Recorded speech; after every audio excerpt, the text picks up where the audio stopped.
今日2025年5月27日，星期二財經頻道，輕鬆掌握財經動態。今日天氣報告，香港今日多雲，間中有驟雨，氣溫介乎26至30度，濕度較高，市民出門記得帶遮。環球貿易戰再升溫，美國總統特朗普建議6月起對歐盟徵收50%關稅，拖累美股上週五23日顯著下跌。投資者入市態度趨向審慎，港股高位難免見阻力。內地正研究規範網絡交易平台收費，料拖累科技平台股表現，大市調整壓力加大。恒指已失守10天線，約23,500點，支持位下移至20天線，約23,000點，上方阻力在24,000點。高盛睇好人民幣匯率升值可帶動內地股上漲。每1%升值可推高股市3%，人民幣走強下，非必需消費品、房地產同券商股表現會優異。中美經貿高層會談有進展，雙邊關稅大減，美方取消91%加徵關稅，中方亦取消91%反制關稅，美方暫停24%對等關稅。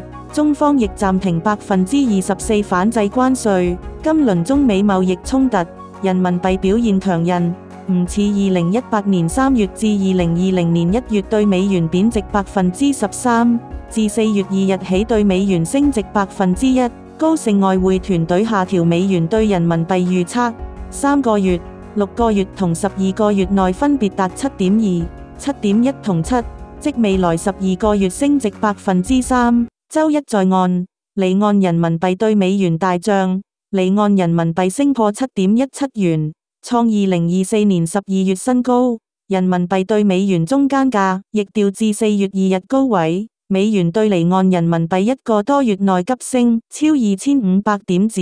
港元對日元現價：1港元對19.25日元，美元對人民幣1美元對7.1870人民幣。特朗普同歐盟委員會主席馮德萊恩通電話後話，50%關稅最後期限延至7月9日。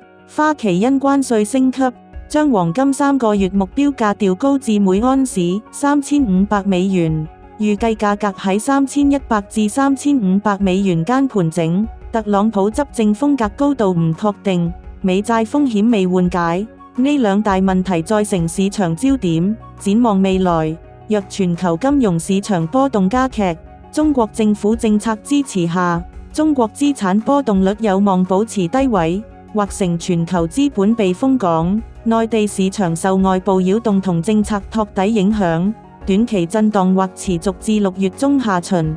6月係政策窗口期，投資者要留意國內宏觀政策落地同上市公司財報。周一5月26日內地股三大指數齊跌。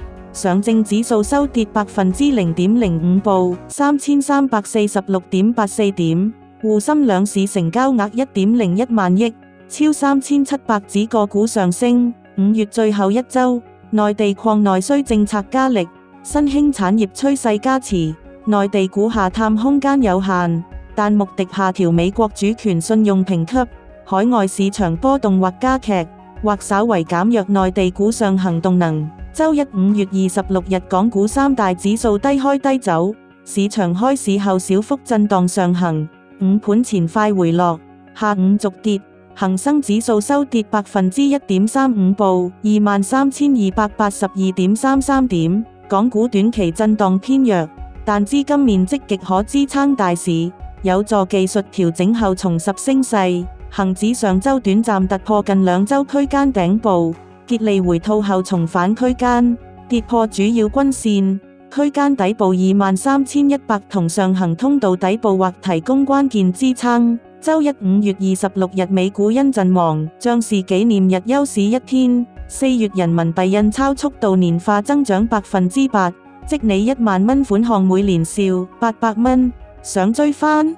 同我哋一齊探討啦。昨日收市狀況。上海證券指數收3346點，昨跌1點；香港恒生指數收23,282點，昨跌318點。美國道瓊斯收41,603點，美元兌人民幣在岸價7.1870，紐約黃金報3372.31美元一盎司，紐約原油報61.5美元一桶，美國10年期國債收益率4.510。今日生活逆數5月27號，乙巳年5月初1日後日沖虎，諸事不宜，大事謹用。生肖豬，今日狀態優異，龍、馬、猴、雞、狗，今日狀態優良，鼠、牛、虎、兔、蛇、羊，今日事事小心，當天配色，白色較旺，黑色較順，紅色宜談判，綠色稍遜。今日講住咁多先，聽日再見。